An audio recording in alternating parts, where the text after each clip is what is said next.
It has been more than 20 years since this real life event had taken place. It took place in Kuwait, precisely in Al Adan Hospital, where a moment of heartbroken situation occurred. A married couple entered the police station and were sobbing uncontrollably and crying hysterically, asking for help to the police officer that their child was missing or had been kidnapped. The police asked them to calm down, and before explaining the whole situation, they firstly interrogated where they had left him or seen him last time, thinking he would have lost his way. They explained that he was a newborn, a 3-day-old baby, and the problem was that he was kidnapped inside Al Adan Hospital. The law enforcement officers immediately acted and arrived at the hospital. They interrogated and questioned all the workers, doctors and nurses, and also checked all the surveillance cameras. And they did discover that a woman, covered from her head to toes, she kidnapped the child and walked away. They started questioning the woman or the women who were admitted in the hospital and were focusing on the women who had been through miscarriage or death of the fetus because of the complications arising during the pregnancy or during the labor, which may or maybe she lost her child and she decided to kidnap a child or hire someone to do so. They also examined the other cameras to find out that the car numbers or the owners of the car, if they had seen anything. Any small clue or evidence would lead to a new phase in this investigation. The woman had a breakdown, an outburst of emotions to the point that she had spent 3 years, going back and forth to the hospital, the police station. By now, she was known as the mother of the missing child who was kidnapped. She was asking them if they have reached any news or any evidence. She used to spend hours in front of the hospital door because it is painful to lose a child, and the agony could be or was unmanageable in her case. 3 years later, a person from the hospital administration reported that again a child had been kidnapped. And after the police had arrived, they found the girl's father, who was a Syrian worker, he worked in a press agency, with our journalist Abu Talal Hamrani, who originally narrated the story. The Syrian man informed that his daughter was kidnapped and that she was only 3 weeks old, that she was premature and she was kept in an ICU, that is intensive care unit, to get around the clock care from the team of experts. So the mother had to leave her for 3 weeks and had passed by her daughter to see if she was fit enough, and the doctors would decide so. So the mother arrived. They gave her a call and the mother arrived to take her daughter back home. And that was the very moment that everyone realized that this could be the second case of kidnapping. The father of the Syrian girl was an employee in the press agency and had an appeal that the news agency that he worked in could write an article that whoever had kidnapped his daughter can return her, and he would assure and promise them that he would forgive them and would drop the case on the condition that his daughter is returned to him. Because what he was going through were the same feelings and emotions that the other woman, whose son had been kidnapped before 3 years, was going through. He was again going back and forth to the hospital and the police station, and every now and then asking if they had found his daughter or had any idea whatsoever. 4 weeks after the kidnapping of the child, a home birth was reported, means an unassisted birth because of a delay, I think.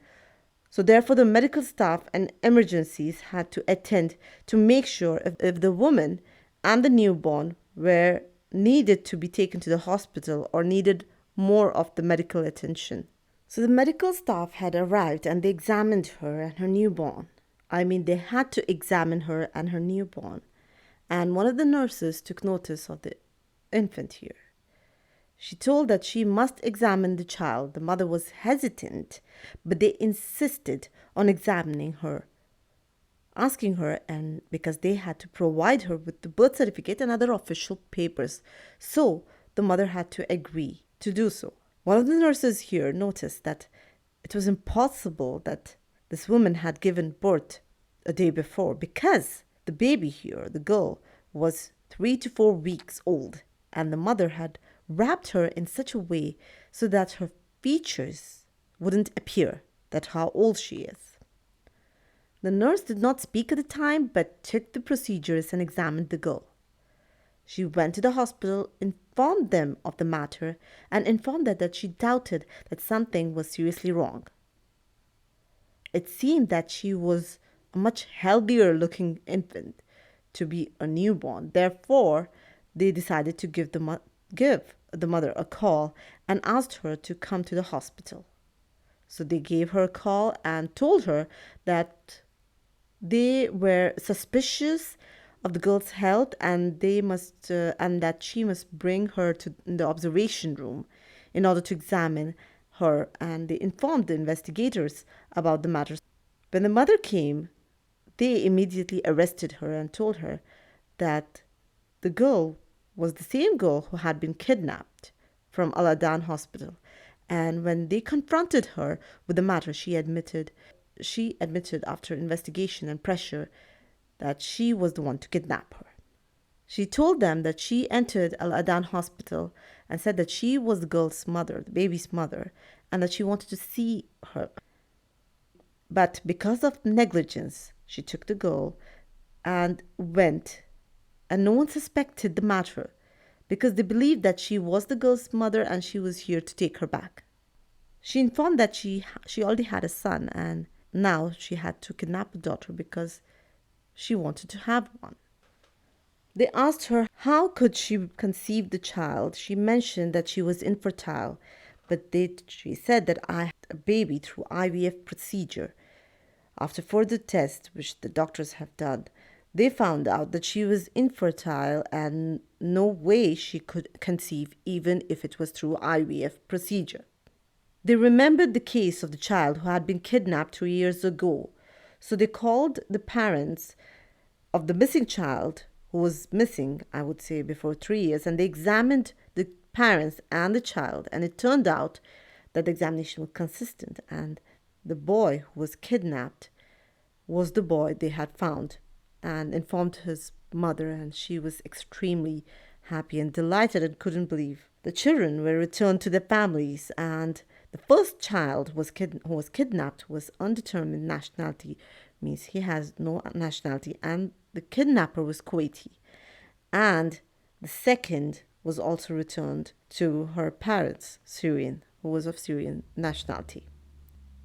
She had done the same. She informed the ambulance or the emergency room that she had given birth at home in order to get the official papers or in order to get the child registered to have a birth certificate. They asked where was the kidnapper's husband, and they reached out to him or asked him to come for the investigation. They told him that how could he approve of a child knowing that he was kidnapped. Here he informed that he was not aware of the matter and that he had faced difficulties before. He wanted a child. So he said his wife that he would give her a divorce if she cannot conceive. He traveled a lot, so she kept it a secret. And when she kidnapped the child, she informed that she had given birth already and raised the child for 3.5 years almost. So he believed that this boy was his son. The Kuwaiti nationality was withdrawn from the child who was kidnapped by the Kuwaiti women. And as for the Syrian girl, after 2 years of her being kidnapped, the Syrian infant, I would say, she was also in one of the incidents which took place at the airport where a plane landed. It all actually fell off. It didn't crash, but There were injuries, and this girl was one of the survivors. And later, it was actually counted as a joke because she was kidnapped and then she was a survivor of a plane incident. And then 2 years later, she was also a survivor from another incident which took place in a building. It was a fire broke out and people were evacuated, and she was again one of the survivors. She was lucky enough, and God had protected her and her parents. I'm afraid that you'll be confused by the incident of kidnapping of children, as it had also occurred in Al Sabah Hospital, in which a child was kidnapped and they searched for him for 2 to 3 weeks, because it's not easy to accept the topic of child kidnapping, and it undermines the feeling of safety for many families. Therefore, the issue of child kidnapping is completely rejected, and the culprit is actually sentenced to life imprisonment, if so. They searched for the child and they were shocked that he had been kidnapped by one of the nurses, and she had put him in a bag and went with him to her house. And when they broke in, they found that she had a small, I would say, a Buddha idol, and it was located in the corner inside the house. So they found the child in front of the statue, and they asked if she was sacrificing the child or waiting for a specific reason to bless him. She was also arrested and imprisoned, and the story of kidnapping of children ended, and there was no other cases that I've heard till now, especially in hospitals, because of tight security. And may God protect us, and click if you like the video, and do not forget to subscribe. Thank you.